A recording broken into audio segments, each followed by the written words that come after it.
Subscribe now and press the bell icon. Never miss an update.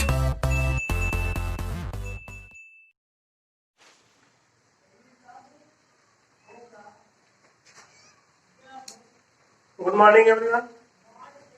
आज दिनांक 21/7/2020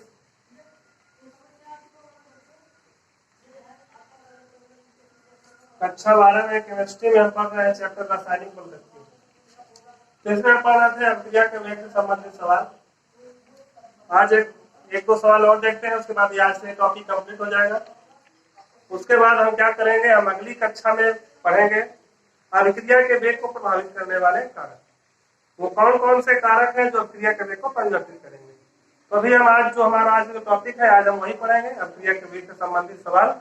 और सवाल पिछले कुछ वर्षों से पूछते हैं, इसको थोड़ा ध्यान से दीजिएगा। क्वेश्चन है अभिक्रिया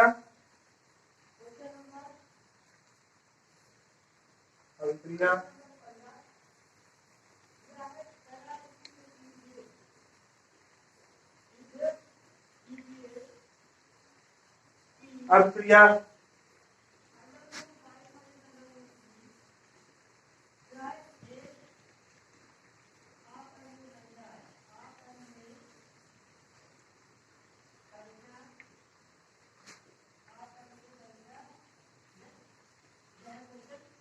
लेकिन इसमें भी लिखा है, बता रहा है कि अभिक्रिया गैसीय अवस्था में हो रही है। अभिक्रिया कोई नहीं है, इसका रासायनिक समीकरण ये लिखा हुआ है 2x 4y + z। ये अभिक्रिया लिखी हुई है में 20 सेकंड में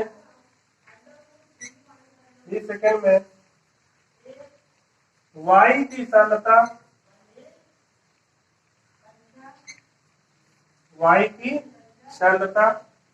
कैपिटल Y की सांद्रता 1 × 10⁻² मोल प्रति लीटर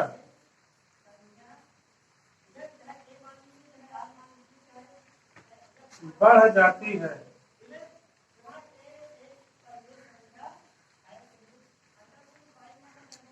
अभिक्रिया to x arrow 4y + z में 20 सेकंड में जो y की सांद्रता कितनी हो जाती है, 1 × 10⁻² मोल प्रति लीटर क्या होती है, बढ़ जाती है।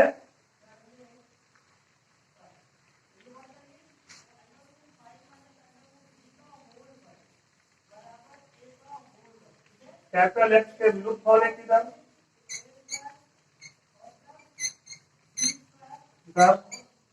और कैपिटल Y के बनने की दर ज्ञात कीजिए।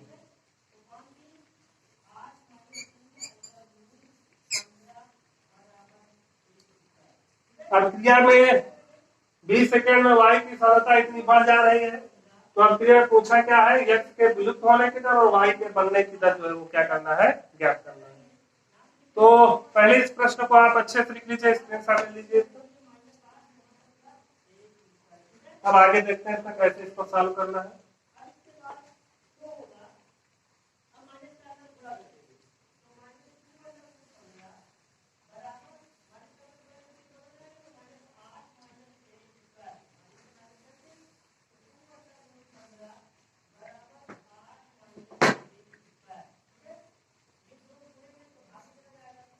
देखिए ध्यान दीजिए, हमको निकालना है y के बनने की दर।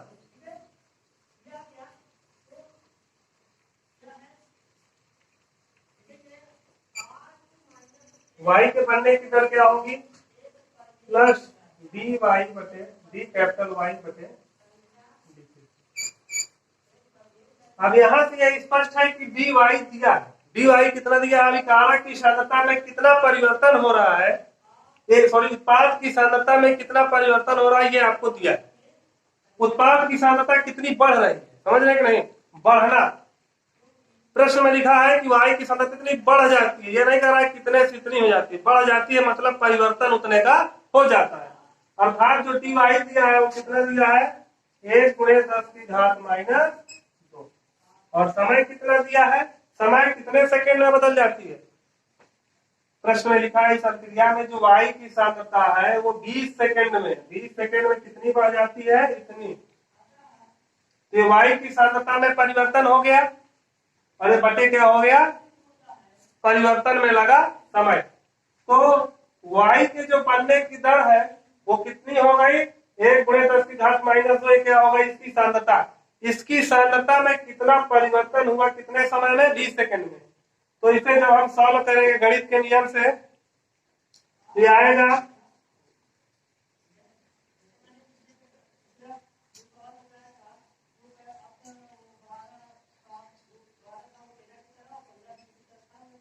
देखिए सॉल्व करके अच्छा आपको दिखा देते हैं। यदि आपको नॉर्मली कोई दिक्कत है मैथमेटिक्स में तो करिए क्या, यदि 20 लिखा है तो ऊपर 1 लिखा है, आप जानते हैं, तो ऊपर 2 जीरो बढ़ा दीजिए। जब ऊपर 2 जीरो बढ़ाएंगे तो यहाँ पे 2 माइनस वाली घात भी क्या होगी, इंक्रीज होगी। 2 जीरो यहाँ बढ़े, 2 जीरो यहाँ पे क्या हो गए, घट गए, और बटे में क्या रहेगा आपका 20, 20 पंचे 100। तो क्या हो गया 5 × 10⁻⁴ जो y के बनने की दर है प्लस dy बटे dt वो कितनी हो गई 5 × 10⁻⁴ mole litre inverse of second inverse. पहले से आप इतना लिख लीजिए।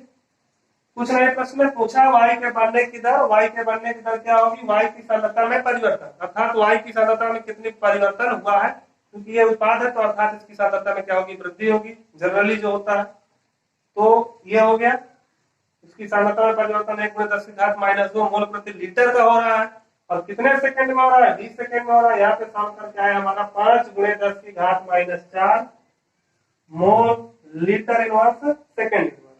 इसको आप लिख लीजिए।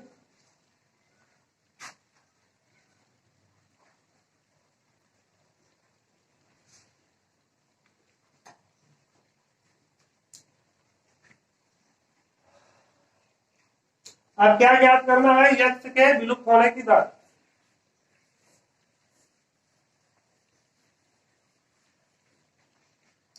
अब अगर आप अकॉर्डिंग टू स्टाइकियोमेट्रिक देखें, अकॉर्डिंग टू स्टाइकियोमेट्रिक क्या है, एटीएस लिखा दिया गया है शॉर्टकट में, अकॉर्डिंग टू स्टाइकियोमेट्रिक रस समीकरण मिति के अनुसार, अकॉर्डिंग टू स्टाइकियोमेट्रिक अर्थात रस समीकरण मिति के अनुसार। इसमें होता क्या है, आप जानते हैं पिछले कई सवाल आप लगाए -1/2, और जो अभिक्रिया का जो वेग होगा और तात्क्षणिक जो वेग होगा, तात्क्षणिक वेग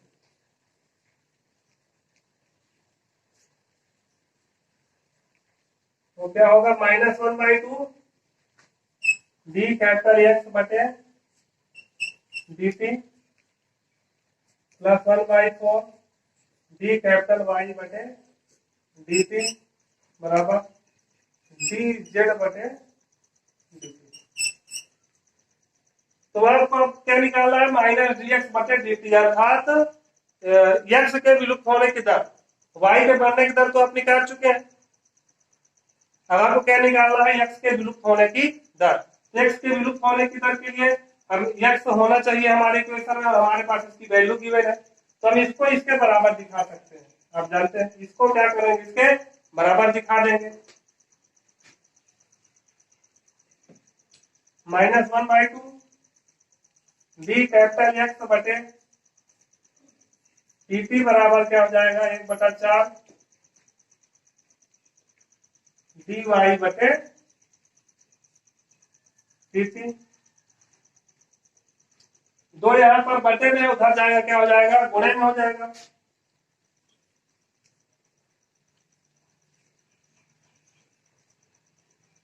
बराबर क्या हो जाएगा, ये 2 उधर आएगा तो गुणे में, 2/4 dy बटे dt। अब अभी अभी आप निकाल रहे हैं dy बटे dt, y के बनने की दर। तो y के बनने की दर जो आप निकाले हैं वो क्या निकाले हैं, 5 × 10⁻⁴।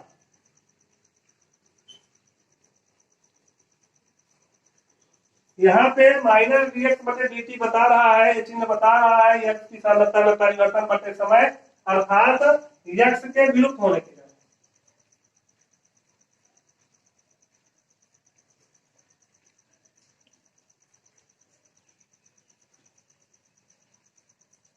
x की विलुप्त होने की दर माइनस dx बटे dt बराबर 2/4 गुणे 5, 2/4 गुणे 5 गुणे 10 की घात -4। अब इसे जब सॉल्व करेंगे 2 आ जाएगा, यहाँ से कट जाएगा, और 5/2 हो जाएगा 2.5 गुणे 10 की घात -4। तो यहाँ पे इसका आंसर क्या जाएगा, माइनस डी कैपिटल एक्स बटे डी टी, अर्थात एक्स के विलुप्त होने की दर क्या हो जाएगी, माइनस डी एक्स बटे डी टी बराबर 2.5 गुणे 10 की घात -4 मोल लीटर इनवर्स सेकेंड। ये आपका टोटल सवाल क्या हो चुका, सॉल्व, इसका आंसर हो गया। तो y के बनने की दर हमारी आई थी 5 गुणे 10 की घात -4 mole litre inverse second inverse, और यहाँ पे क्या हो गया, x के जो विलुप्त होने की दर है वो कितनी है, 2.5 गुणे 10 की घात -4 mole litre inverse second inverse.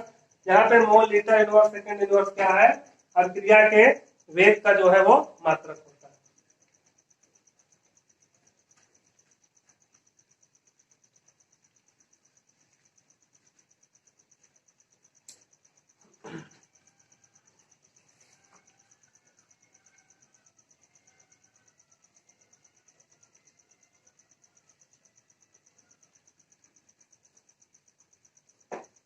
चलिए एक प्रश्न और लिख लीजिए, आपको ये घर से करने के लिए दे रहे हैं।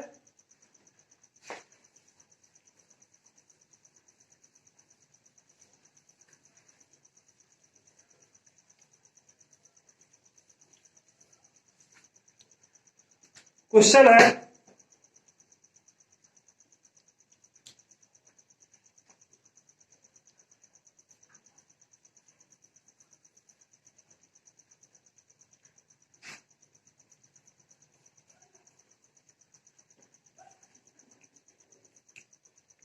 टू ए एरो मी, अर्थात ये अभिकारक और ये क्या है, उत्पाद है। अभिक्रिया में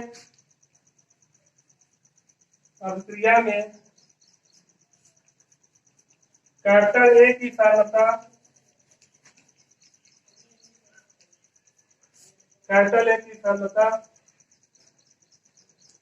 ये अभिक्रिया है, और इस अभिक्रिया में कैपिटल ए की जो सांद्रता है वो क्या है, 10 मिनट में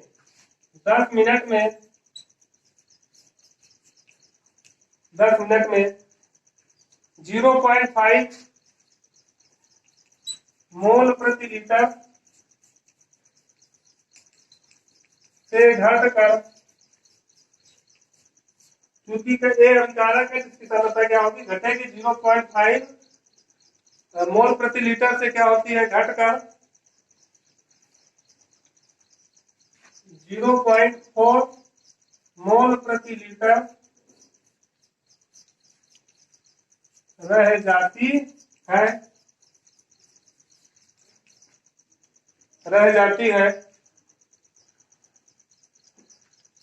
इस समय अंतराल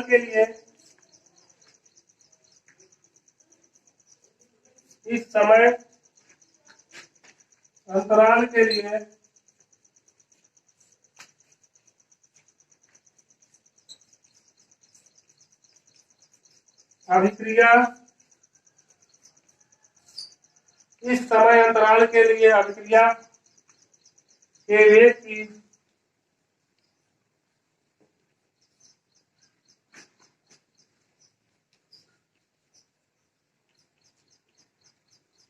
गणना कीजिए।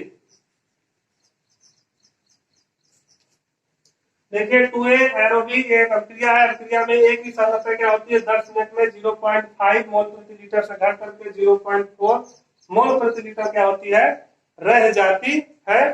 और इसमें क्या करना है, इस समय अंतराल के लिए जो है अभिक्रिया के वेग की गणना करनी है। ध्यान दीजिएगा, ज्ञात क्या करना है, अभिक्रिया का वेग। ए के विलुप्त होने की दर आपको नहीं निकालना है, थोड़ा सा स्पेशल है, अलग तरीके का थोड़ा सा। अभिक्रिया के वेग की बात किया यहाँ पे। तो ये था आपका अभिक्रिया के वेग का जो हम करवाए हैं, ये आखिरी सवाल है। और किताबों में अभिक्रिया के वेग से संबंधित बहुत अन्य सवाल है, जिनको क्या करेंगे आप डिटेल से लगाएंगे। यदि कोई भी सवाल यदि नहीं आ रहा है तो उसके लिए सीधा हमसे कांटेक्ट करेंगे, और फिर हम उस जो आपके जो सवाल नहीं आ रहे हैं उसका समाधान हम करेंगे। बहुत ही आवश्यक टॉपिक था। अब अगले टॉपिक में हम पढ़ेंगे अभिक्रिया के वेग को प्रभावित करने वाले कारक। जो अभिक्रिया का वेग होता है वो किन किन कारकों पे डिपेंड करता है, कैसे अभिक्रिया का वेग क्या होता है, परिवर्तित करता है। आज के लिए फिलहाल इतना ही। इस सवाल को आप क्या करेंगे, होमवर्क के लिए रखेंगे, और इस सवाल को आपको सॉल्व करके सेंड करना है। और ये बहुत बड़ी प्रॉब्लम आ रही है कि आप लोग जो है कक्षा 12 के विद्यार्थी जो है सॉल्व करके सेंड नहीं कर रहे हैं। ये बहुत ही बड़ा कारण है। आप कक्षा 12 के स्टूडेंट्स हैं, बहुत ही कम बच्चे जो है जो वर्क दिया जाता है उसको करके उसका रिस्पॉन्स करते हैं। ये आपकी नैतिक जिम्मेदारी बनती है।